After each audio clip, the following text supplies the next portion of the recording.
ওসাকার উমেদার sky building থেকে আমাদের আজকের রিটার্ন বাস ওয়েলার এক্সপ্রেস নামের যে বাস টিকিট আমরা কেটেছি। জাপানে গুগল ম্যাপ ছাড়া একদমই চলা মুশকিল।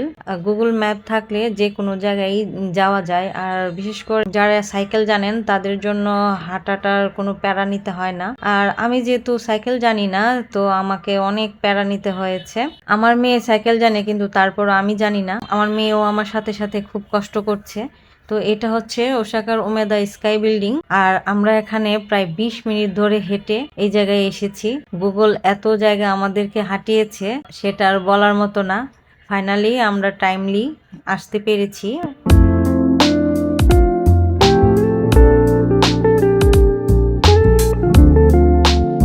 তো আমরা এখন এটার ভেতরে যখন ঢুকছিলাম, অটো ডোর লক খুলে গিয়েছিল।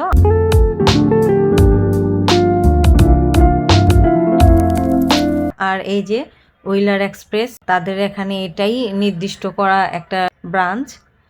তো আমরা এখানে চলে এসেছি, আমাদের এখান থেকেই নেওয়া হবে বাসে করে। তো এখানে আমি এসে দেখি আমি মনে হয় সবার শেষে এসেছি। তাহলে বুঝেন তারা কত আগে এসেছে। আর এখন বাজে মাত্র সকাল 7টা। তাহলে ওরা কত আগে এসেছে আর আমি কতক্ষণ ধরে হেঁটে হুটে এখানে আসতে হয়েছে। পুরো জাপান সিটির ওসাকাটা এত নীরব, কত সকালবেলা আমাকে রওনা হতে হয়েছে। তো আমরা এখানে আসার পর কিছুক্ষণ রেস্ট করেছি। রেস্ট করার পরই আমাদেরকে বলল যে সবাই বের হয়ে বাসের কাছে যেতে, ওখানে নাম ডেকে একদম ঢোকাবে। তো আমাদের এইটা ছিল আমাদের বাস, আর আমরা এখন এখানে লাইন ধরে দাঁড়িয়েছি। এই যে সবাই, যদিও আমারটা আগেই হয়ে গেছে, যার জন্য আমি এখন ভিডিওটা করতে পারছি। বলেছি যে আমি ভিডিও করব, তাই আমাকে আগেই ঢুকিয়ে দিয়েছে। আর বিশেষ করে আমার সিট নাম্বারও ছিল 3 আর 4 নাম্বার। তো আমারটা আগেই হয়েছে। এই যে এখনও অনেকে ঢুকছে, অনেকে এখনও সিট ফাঁকা রয়েছে, কিছু মানুষ ঢুকবে।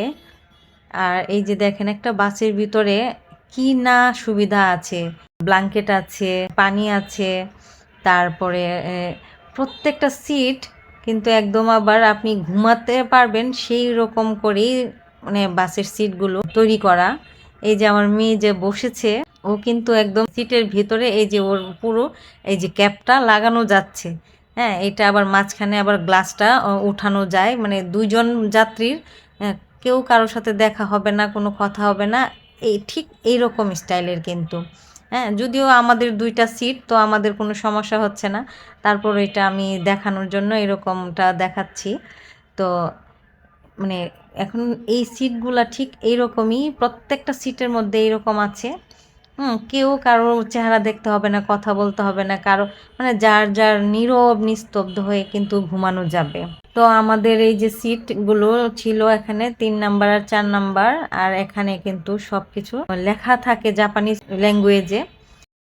আর এখন আমাদের বাসটা ছেড়ে দিয়েছে, আমরা এখন টোকিওর উদ্দেশ্যে রওনা দিয়েছি।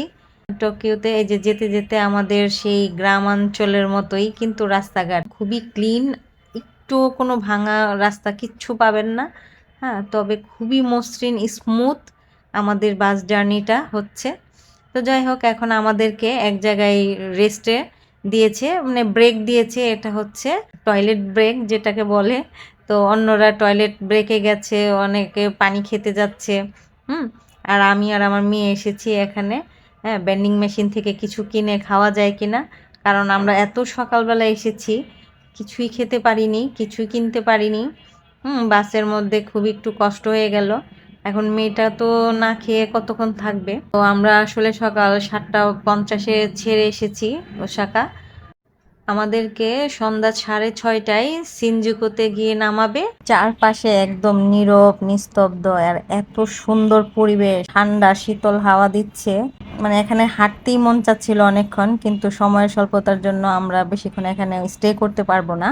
তো এই যে এখন আমরা একটু বেন্ডিং মেশিনে এসেছি, ও খালি খাবে মনস্টার। তো ও কিন্তু মেয়েটা আমার দেখতে পাচ্ছে না, কেন এত উঁচু উঁচু, আর আমরা তো একটু শর্ট, এখন ও কিছু দেখতে পাচ্ছে না। আর আলোতে এটার যে অ্যামাউন্টগুলো এগুলো দেখা যাচ্ছে না। ফাইনালি ও মনে হয় যে একটুখানি উপরে উঠে এখানে নাম্বারটা দেখছে, হ্যাঁ, কত টাকা।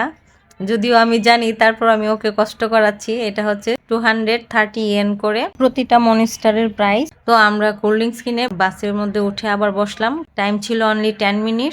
তো ফাইনালি আবার আমাদের বাসটা চলছে, বলে দিচ্ছে যে আবার প্রায় 1 ঘন্টা পরে আবার আরেকটা জায়গায় স্টপেজ দেবে। প্রায় ঘন্টাখানেক পরে আমাদেরকে আবার আরেকটা স্টপেজ দিয়েছে।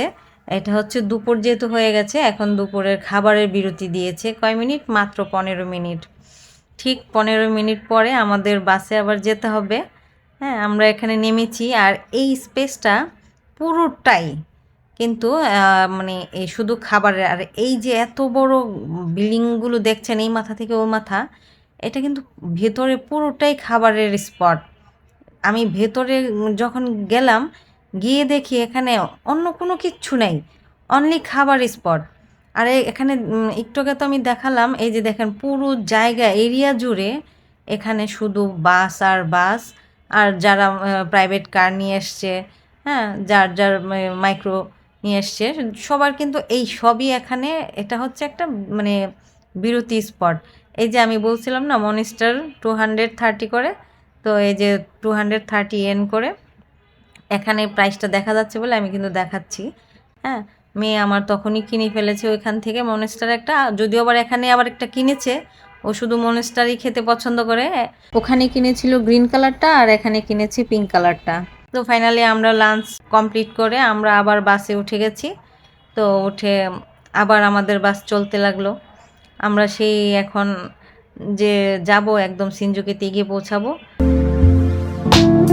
তো ফাইনালি সন্ধ্যা হয়ে গেছে, আমরা এখন সিনজুকু স্টেশনে এসে পৌঁছে গেছি। তো সিনজুকুতে আমাদের এই যে এরিয়াটা এত উপরে, বুঝতে পারিনি এটা কিন্তু অনেক উপরে।